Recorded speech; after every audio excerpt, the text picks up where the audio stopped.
প্ৰিয় দৰ্শক, এই ভিডিঅ'ত মই আপোনালোকক জনাবলৈ চেষ্টা কৰিম NCTE দ্বাৰা অনা এটা ড্ৰাফ্টৰ বিষয়ে। এই ড্ৰাফ্টৰ মতে 2026 আৰু 27 চনৰ পৰা BA, BEd আৰু MEd আগত যিহেতু দুবছৰীয়া হৈ আছিল, 2026 আৰু 27 চনৰ পৰা NCTEৰ এই ড্ৰাফ্টৰ মতে পুনৰ এক বছৰীয়া হৈ যাব। পুনৰ এই কাৰণে কৈছোঁ কাৰণ আগতো বহু বছৰ আগত BEd আৰু MEd এবছৰীয়াই আছিল।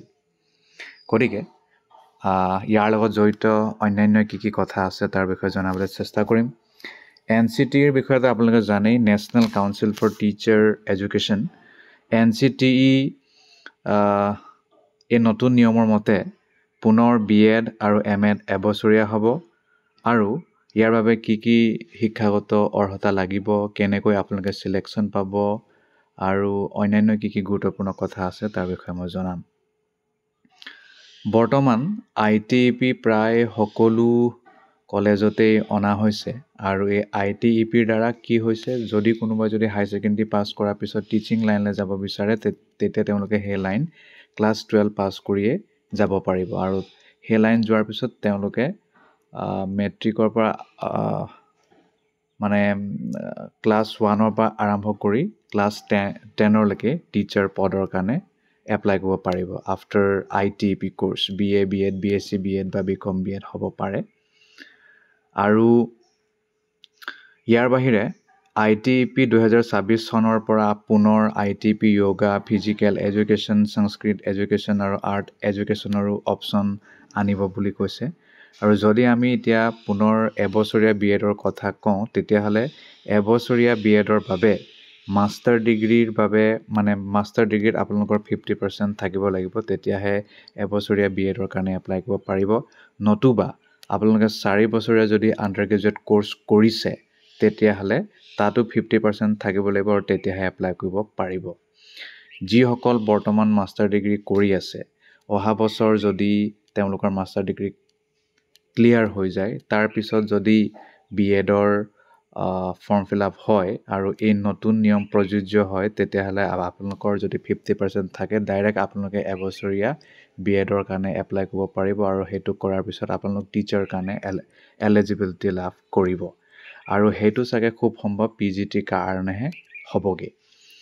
তাৰপিছত 4 বছৰীয়া ডিগ্ৰী কোৰ্চ কৰাৰ পিছতো আপোনালোকে একেই BEd কোৰ্চ কৰিব পাৰিব এবছৰীয়া। ইয়াৰ বাহিৰে যদি আমি অন্যান্য এলিজিবিলিটিৰ কথা পাতোঁ, তেতিয়াহ'লে এডমিশ্যন টেষ্ট হ'ব। এডমিশ্যন টেষ্টটো পাতিব নেশ্যনেল টেষ্টিং এজেঞ্চিৰ দ্বাৰা NTA। NTA বিভিন্ন পৰীক্ষা অলৰেডি পাতি আছে। তেওঁলোকে নেটৰ পৰীক্ষা পাতে, তেওঁলোকে বিভিন্ন কোৰ্চৰ পৰীক্ষা পাতে। গতিকে NTA এপ্টিটিউড টেষ্ট আৰু ষ্টেণ্ডাৰ্ডাইজ ছাবজেক্ট সেইটো মিক্স কৰি এবছৰীয়া BEd আৰু MEdৰ কাৰণে এডমিশ্যনৰ কাৰণে তেওঁলোকে পৰীক্ষা পাতিব। তাত পাছ কৰিলে আপোনালোকে যদি মেৰিট লিষ্টত আহে তেতিয়া আৰু সেই কোৰ্চটো কৰিব পাৰিব।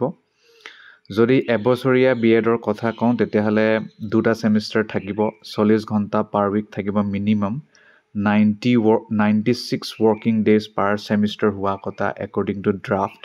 80% এটেণ্ডেঞ্চ থাকিবই লাগিব আৰু 90% এটেণ্ডেঞ্চ লাগিব টিচিং প্ৰেক্টিছত। তাৰপিছত স্কুল ইণ্টাৰ্ণশ্বিপ থাকিব, তাত প্ৰেক্টিছ টিচিং থাকিব, ফিল্ড ৱৰ্ক, থিয়ৰী আৰু পেডাগজি আৰু ICT ইত্যাদি থাকিব। এটা ইউনিটত 50জন ষ্টুডেণ্ট আৰু 4 ইউনিটলৈকে এটা কলেজে সেইটো আগবঢ়াব পাৰিব স্কিমটো।